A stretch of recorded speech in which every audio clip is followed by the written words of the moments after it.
Pemirsa, akses jalan menuju objek wisata Pucuk Krung di Kecamatan Luunga, Kabupaten Aceh Besar masih belum memadai dengan kondisi jalan pedalaman yang belum pernah diaspal.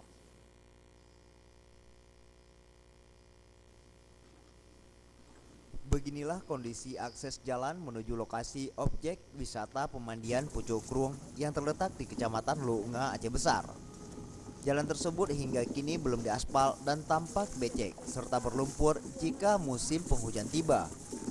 Tidak hanya pengelola objek wisata yang mengeluh, namun pengunjung ke lokasi tersebut juga merasakan hal yang sama.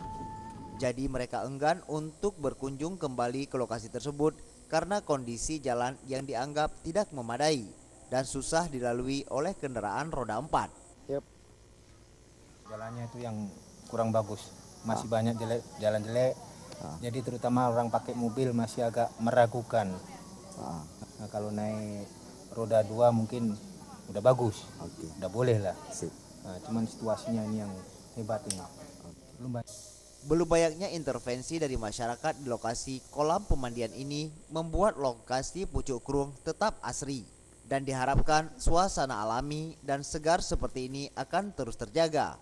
Selain memberikan manfaat kesegaran yang alami, kehadiran kolam pemandian Pucuk Krung merupakan keseimbangan alam yang harus dijaga kelestariannya. Menengok lokasi pun hebat, cuman belum banyak terjamah dan mungkin perlu disosialisasikan untuk akses jalan sendiri, Komandan. Iya, karena situasi lokasi mantap. Lokasi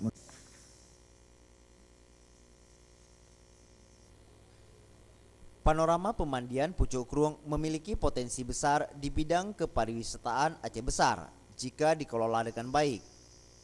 Menurut para pengunjung, kolam dengan air yang hijau dan tebing yang indah jika didukung dengan sarana dan prasarana yang mudah untuk diakses oleh wisatawan, maka lokasi tersebut sangat menjanjikan untuk menambah pendapatan ekonomi masyarakat yang mengelola objek wisata tersebut. Tim Liputan Aceh TV.